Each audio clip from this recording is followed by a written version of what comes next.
keadaan di distrik Airu ini. Ya, yang pertama dalam rangka penyusunan semua dokumen perencanaan pembangunan daerah Kabupaten Jayapura tahun 2024. Tentunya kita harus melewati tahapan musyawarah perencanaan pembangunan di distrik. Dan saat ini kita melakukan musrenbang distrik di wilayah pembangunan 4 Kabupaten Jayapura, tepatnya di Kampung Hulu Atas, distrik Airu. Kesempatan ini menjadi kesempatan yang baik untuk bagaimana dalam musrenbang ini dibicarakan, diusulkan, dibahas, dan disepakati bersama semua program-program prioritas pembangunan di Kabupaten Jayapura, terutama di bidang sosial budaya, ekonomi, infrastruktur, dan pemerintahan umum.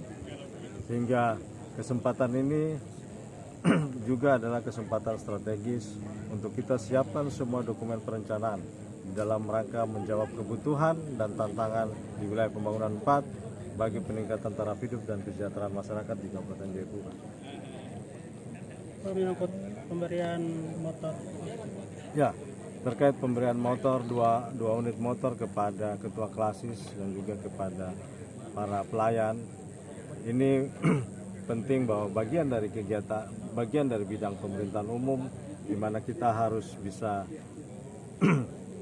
menjaga, membina kerukunan antar umat beragama, sehingga peran-peran dari tokoh-tokoh agama, dari pendeta-pendeta yang melayani di wilayah pembangunan 4 menjadi penting di dalam rangka membangun keimanan masyarakat kita, di dalam yang tadi saya bilang menjaga kerukunan hidup beragama di wilayah pembangunan 4. Sehingga ini pemerintah harus mengapresiasi, dan saya juga menyampaikan terima kasih pada tim anggaran, terutama Kepala Bapeda yang mana sudah memikirkan juga terkait hal ini, sehingga pada saat ini kita menyerahkan bantuan kendaraan bermotor. Selain dari itu Bapak, untuk wilayah 4 kan kalau dibilang secara keputusan untuk Kabupaten Jayapura kan itu mungkin ada penekanan terkait dengan pembangunan di sini untuk tahun ini lebih mengacu kepada kegiatan apa untuk penerapannya di distrik Airu. Iya, wilayah pembangunan 4 walaupun ini wilayah pembangunan yang terjauh dari ibu kota kabupaten, kalau bicara penekanan, kita tetap penekanannya pada peningkatan taraf hidup dan kesejahteraan masyarakat. Bagaimana kita mengembangkan wilayah. Secara fakta kita lihat di lapangan bahwa wilayah pembangunan 4 ini walaupun jauh, pertumbuhan pembangunan berjalan dengan sangat baik. Sepanjang jalan kita mencapai ke Kampung Hulu Atas ini, kita lihat bahwa pembangunan yang dilakukan pemerintah begitu masif dilakukan terhadap persiapan-persiapan, terutama prasarana transportasi terus dilakukan, sehingga yang menjadi porsi Kabupaten Jayapura itu juga kita perlu mendukung dari sisi dukungan terhadap pembangunan di wilayah pembangunan 4 yang tentunya sesuai dengan kewenangan yang ada pada pemerintah kabupaten. Gitu ya. Ada satu lagi Bapak, ini terkait dengan forum kemanusiaan. Peduli kemanusiaan.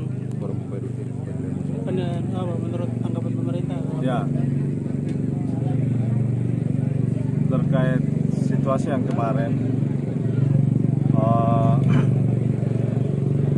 saya tidak memberikan statement yang jelas bahwa semua ada mekanisme, semua ada aturan, sehingga ini silakan ya aspirasi masyarakat ini biarlah semua bisa berproses sesuai dengan mekanisme yang ada.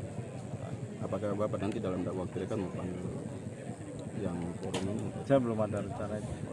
Terus Bapak, satu lagi terkait dengan sampah medis yang beberapa hari lalu ada sempat dibahas itu, mungkin apakah nanti ada penekanan untuk dinas kesehatan?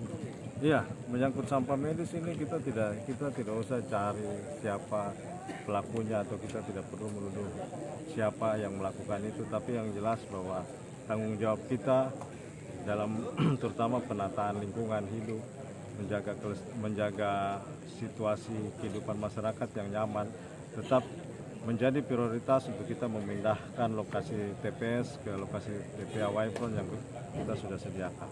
Intinya bahwa persoalan ini harus kita tangani. Kita tidak lihat terhadap siapa-siapa yang menyebabkan pemberitaan itu. Yang jelas kita segera tangani persoalan sampah ini. Ya, oke. Terima kasih Bapak. Terima kasih Bapak.